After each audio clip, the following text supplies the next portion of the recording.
ವೈದ್ಯಕೀಯ ಸ್ನಾತಕೋತ್ತರ ಪರೀಕ್ಷೆಗಳ ಉತ್ತರ ಪತ್ರಿಕೆಗಳೇ ಅದಲು ಬದಲು ಆಗ್ತಿರೋ ಪ್ರಕರಣ ಬೆಳಕಿಗೆ ಬಂದಿದೆ. ಈ ಪ್ರಕರಣದಲ್ಲಿ ರಾಜೀವ್ ಗಾಂಧಿ ಆರೋಗ್ಯ ವಿಜ್ಞಾನಿಗಳ ವಿಶ್ವವಿದ್ಯಾಲಯದ ಪರೀಕ್ಷಾ ವಿಭಾಗ ವೈದ್ಯಕೀಯ ಕಾಲೇಜುಗಳ ಸಿಬ್ಬಂದಿ ಮತ್ತು ವಿಧಾನ ಪರಿಷತ್ ಸದಸ್ಯರೊಬ್ಬರಿಗೆ ಸೇರಿರುವ ಪ್ರತಿಷ್ಠಿತ ಕೊರಿಯರ್ ಸಂಸ್ಥೆ ಸಿಬ್ಬಂದಿ ಶಾಮೀಲಾಗಿರುವ ಬಗ್ಗೆ ಆರೋಪ ಕೇಳಿ ಬಂದಿದೆ.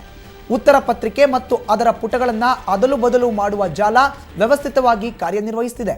ವಿಶ್ವವಿದ್ಯಾಲಯ ಸಿಂಡಿಕೇಟ್ನ ತ್ರಿಸದಸ್ಯ ತನಿಖಾ ಸಮಿತಿ ಇಂಥದ್ದೊಂದು ಪ್ರಕರಣವನ್ನು ಬಯಲು ಮಾಡಿದೆ. ಇದು Suvarna news exclusive report. MD-MS dental ವಿಭಾಗದ PG ಕೋರ್ಸ್ಗಳಿಗೆ ಸಂಬಂಧಿಸಿದಂತೆ ಮೇ 2014ರಲ್ಲಿ ನಡೆದಿದ್ದ ಪರೀಕ್ಷೆಯ ಉತ್ತರ ಪತ್ರಿಕೆಗಳು ಅದಲು ಬದಲಾಗಿದೆ. ಈ ಬಗ್ಗೆ ಉಲ್ಲಾಸ್ ಎಂಬ ವಿದ್ಯಾರ್ಥಿ CID ಮುಖ್ಯಮಂತ್ರಿ, ವೈದ್ಯಕೀಯ ಶಿಕ್ಷಣ ಸಚಿವ, ವಿಶ್ವವಿದ್ಯಾಲಯದ ಕುಲಪತಿಗಳಿಗೆ ಲಿಖಿತವಾಗಿ ಪತ್ರ ಬರೆದು ದೂರು ಸಲ್ಲಿಸಿದ್ದಾರೆ. ಈ ದೂರನ್ನು ಆಧರಿಸಿ ತನಿಖೆ ನಡೆಸಿರುವ ವಿಶ್ವವಿದ್ಯಾಲಯ ಸಿಂಡಿಕೇಟ್ನ ಪ್ರೊಫೆಸರ್ ರಾಜೇಶ್ ಶೆಣೈ ಮತ್ತು professor MK Ramesh, doctor Kiran ರನ್ನ ಒಳಗೊಂಡ ಸದಸ್ಯರ ಸಮಿತಿ ಬೆಚ್ಚಿ ಬೀಳಿಸುವ ಸತ್ಯಗಳನ್ನು ಹೊರಕ್ಕೆ ಹಾಕಿದೆ.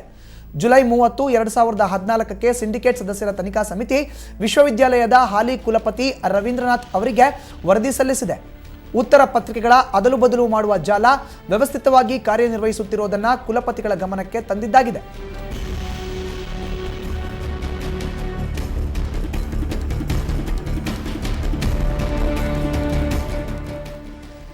ಇನ್ನು ಇದೇ ವಿಚಾರಕ್ಕೆ ಸಂಬಂಧಪಟ್ಟಂತೆ ಸುವರ್ಣ ನ್ಯೂಸ್ ಜೊತೆ ಮಾತನಾಡೋದಕ್ಕೆ ಸಿಂಡಿಕೇಟ್ನ ಸದಸ್ಯರಾದಂಥ ರಾಜೇಶ್ ಶೆಣೈ ಅವರು ನಮ್ಮ ಜೊತೆ ದೂರವಾಣಿ ಸಂಪರ್ಕಕ್ಕೆ ಸಿಕ್ಕಿದ್ದಾರೆ. ರಾಜೇಶ್ ಶೆಣೈ ಅವರೇ, ಈಗಾಗಲೇ ಒಬ್ಬ ವಿದ್ಯಾರ್ಥಿ ದೂರನ್ನ ಕೂಡ ಕೊಟ್ಟಿದ್ದಾನೆ. ಎಲ್ಲೋ ಒಂದು ಕಡೆ ಬರೆದಂಥ ಉತ್ತರ ಪತ್ರಿಕೆಗಳ ಪುಟಗಳನ್ನೇ ಅದಲು ಬದಲು ಮಾಡೋ ಅಂತ ವ್ಯವಸ್ಥಿತ ಜಾಲ ಇದೆ ಅನ್ನೋದ್ರ ಬಗ್ಗೆ ಈಗಾಗಲೇ ತನಿಖೆ ಆರಂಭವಾಗಿದೆಯಾ? ಏನಾದರೂ ತನಿಖೆಯಲ್ಲಿ ರಿಪೋರ್ಟ್ ಸಿಗ್ತಾ ಇದೆಯಾ? ಹೇಗೆ? ಇದು ನಾವು 26ನೇ ತಾರೀಕು ನಡೆದ ಸಿಂಡಿಕೇಟ್ ಸಭೆಯಲ್ಲಿ ಇದ್ರ ಬಗ್ಗೆ ನಾವು ಆಲ್ರೆಡಿ ಡಿಸಿಷನ್ ತಗೊಂಡಾಗಿತ್ತು, ಸಭೆ ಕಮಿಟಿ ಮಾಡ್ಲಿಕ್ಕೆ. ಅದಾದ ನಂತರ ನನಗೆ ಈ ವಿದ್ಯಾರ್ಥಿಯಿಂದ ಪತ್ರನೂ ಬಂದಿದೆ. ಸ್ವಲ್ಪ ಇದು ರವೀಶಿ ಅವರು ಇದ್ರ ಬಗ್ಗೆ ಗಮನ ತಗೊಂಡು ಕಮಿಟಿ ಇಮಿಡಿಯೇಟ್ಲಿ 28ಕ್ಕೆ ಕಾನ್ಸ್ಟಿಟ್ಯೂಟ್ ಮಾಡಿದ್ದಾರೆ. ಓಕೆ, ಇನ್ನು ರಾಜೇಶ್ ಶೆಣೈ ಅವರೇ, ಇದ್ರಲ್ಲಿ ಯಾರಾದ್ರೂ ಭಾಗಿಯಾಗಿದ್ದಾರೆ ಅನ್ನೋದ್ರ ಬಗ್ಗೆ ಏನಾದ್ರು ಮಾಹಿತಿ ಸಿಗ್ತಾ ಇದೆಯಾ? ನಮ್ಗೆ ಏನಾಗಿದೆ ಅಂದ್ರೆ ಪ್ರೈಮಾ ಫೇಸಿ ಏನಾದ್ರು ಮಾಲ್ ಪ್ರಾಕ್ಟೀಸ್ ನಡೆದಿದೆಯಾ ಅಂತ ಕಂಡುಹಿಡಿಲಿಕ್ಕೆ ಹೇಳಿದ್ದಾರೆ. ಅದ್ರ ಬಗ್ಗೆ ನಾವು ಇನ್ನು ತನಿಖೆ ನಡೆಸ್ತಾ ಇದ್ದಾರೆ. ರಿಪೋರ್ಟ್ ಅಂತೂ ಕೊಟ್ಟಿಲ್ಲ ಇನ್ನು. ರಿಪೋರ್ಟ್ ಇನ್ನೊಂದು ವಾರದಲ್ಲಿ ಕೊಡ್ತೇವೆ ನಾವು. ಯಾಕಂದ್ರೆ ನೆಕ್ಸ್ಟ್ 14ನೇ ತಾರೀಕು ಸಿಂಡಿಕೇಟ್ ಮೀಟಿಂಗ್ ಇದೆ. ಅದ್ರ ಮೊದಲು ತನಿಖೆ ಮುಗಿಸಿ ಕಮಿಟಿಗೆ ರಿಪೋರ್ಟ್ ಕೊಡ್ಬೇಕಂತ ಹೇಳಿದ್ದಾರೆ. ಓಕೆ, ಇನ್ನು ಕೊರಿಯರ್ ಸಂಸ್ಥೆಯ ಪಾತ್ರ ಏನು ಅಂತೀರಾ ಈ ಒಂದು ವಿಚಾರಕ್ಕೆ ಸಂಬಂಧಪಟ್ಟಂತೆ? ಕೊರಿಯರ್ ಸಂಸ್ಥೆದು ನಾವು ನೋಡ್ತಾ ಇದ್ದೇವೆ. ಇನ್ನು ನಮ್ಗೇನು ಇದು ಬಂದಿಲ್ಲ details. We are trying to collect evidence. ಹಾಗೆ ಗೊತ್ತಾದಾಗೆ will place the report before the university. Okay, ಇನ್ನು ಮುಂಬರುವಂತ 14ನೇ ತಾರೀಕು ಸಿಂಡಿಕೇಟ್ ಸಭೆಯಲ್ಲಿ ಕೆಲವೊಂದು ತೀರ್ಮಾನಗಳನ್ನ ತಗೊಳ್ತೀವಿ ಅಂತ ಹೇಳಿದ್ರಿ. ಈಗಾಗಲೇ ತನಿಖೆ ಕೂಡ ಆಗಿದೆ. ಪ್ರಾಥಮಿಕ ತನಿಖೆ ರಿಪೋರ್ಟ್ 14ಕ್ಕೆ ನಾವು ಸಿಂಡಿಕೇಟ್ ಮುಂದೆ ಇಡಬೇಕು. ಇನ್ನು ತನಿಖೆ ನಡೀತಾ ಇದೆ, ಮುಗ್ದಿಲ್ಲ ತನಿಖೆ. ಓಕೆ, ಇನ್ನು ಈ ಕೊರಿಯರ್ ಸಂಸ್ಥೆ ಯಾರಿಗೆ ಸೇರಿದ್ದು ಅಂತೀರಾ ರಾಜೇಶ್ ಶೆಣೈ ಅವರೇ? ಕೊರಿಯರ್ ಸಂಸ್ಥೆ ಎಲ್ಲ ಇದು ಕಂಪ್ಲೀಟ್ ಫೈನಲೈಸ್ ಆದ್ಮೇಲೆ ಹೇಳಲಿಕ್ಕೆ ಆಗ್ತದೆ. ಈಗ ಸದ್ಯಕ್ಕಂತೂ ಯೂನಿವರ್ಸಿಟಿ ಜೊತೆ ಒಪ್ಪಂದ ಇರೋದು ಒಂದೇ ಕೊರಿಯರ್ ಸಂಸ್ಥೆ, ಅದು VRL ಅವ್ರದ್ದು ಮಾತ್ರ.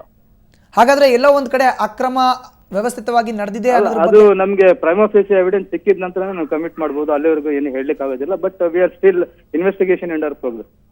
ಓಕೆ, ಇನ್ನು ಕೊರಿಯರ್ ಸಂಸ್ಥೆ ಯಾರ್ದು ಅಂತೀರಿ ರಾಜೇಶ್ ಶೆಣೈ ಅವರೇ? ನಾನು ಹೇಳ್ತಾ ಇದ್ದೇನಲ್ಲ, ಕೊರಿಯರ್ ಸಂಸ್ಥೆ ಯಾವ್ದು ಅಂತ ನಮ್ಮ ಯೂನಿವರ್ಸಿಟಿ ಜೊತೆ ಇರೋದು ಒಪ್ಪಂದ ಒಂದೇ ಸಂಸ್ಥೆ ಅದು. ಬಟ್ ಈಗ ಇದರಲ್ಲಿ ಭಾಗಿಯಾಗಿದೆ ಇಲ್ವ ಅಂತ ನಾ ಈಗ ಈ ಸದ್ಯಕ್ಕಂತ ಈ ಸ್ಥಿತಿಯಲ್ಲಿ ಹೇಳುವಾಗಿಲ್ಲ. ಬಟ್ ಇನ್ನು ಮುಂದೆ ಎಲ್ಲ ಒಂದೊಂದು ವಿಷಯ ಗಮನಕ್ಕೆ ಬಂದಾಗ ವಿ ಕ್ಯಾನ್ ಕ್ಲಾರಿಫೈ. ಓಕೆ, ಧನ್ಯವಾದಗಳು ರಾಜೇಶ್ ಶೆಣೈ ಅವರೇ, ನೀವು ಸುವರ್ಣ ನ್ಯೂಸ್ ಜೊತೆ ಮಾತನಾಡಿದ್ದಕ್ಕೆ.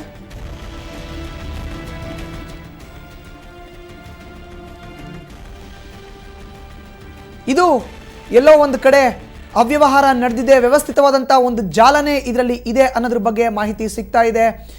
ಇದು ಸುವರ್ಣ ನ್ಯೂಸ್ಗೆ ಸಿಕ್ಕಿರೋ ಅಂತ ಎಕ್ಸ್ಕ್ಲೂಸಿವ್ ರಿಪೋರ್ಟ್. MD-MS ಡೆಂಟಲ್ ವಿಭಾಗದ PG ಕೋರ್ಸ್ಗಳಿಗೆ ಸಂಬಂಧಿಸಿದಂತೆ ಮೇ 2014ರಲ್ಲಿ ನಡೆದಿದ್ದ ಪರೀಕ್ಷೆಯ ಉತ್ತರ ಪತ್ರಿಕೆಯ ಅದಲು ಬದಲಾಗಿದೆ. ಈ ಬಗ್ಗೆ ಉಲ್ಲಾಸ್ ಎಂಬ ವಿದ್ಯಾರ್ಥಿ CID ಮುಖ್ಯಮಂತ್ರಿ, ವೈದ್ಯಕೀಯ ಶಿಕ್ಷಣ ಸಚಿವರು ಸೇರಿದಂತೆ ವಿಶ್ವವಿದ್ಯಾಲಯದ ಕುಲಪತಿಗೆ ಕೂಡ ಲಿಖಿತವಾಗಿ ಪತ್ರದ ಮೂಲಕ ದೂರನ್ನು ನೀಡಿದ್ದಾರೆ.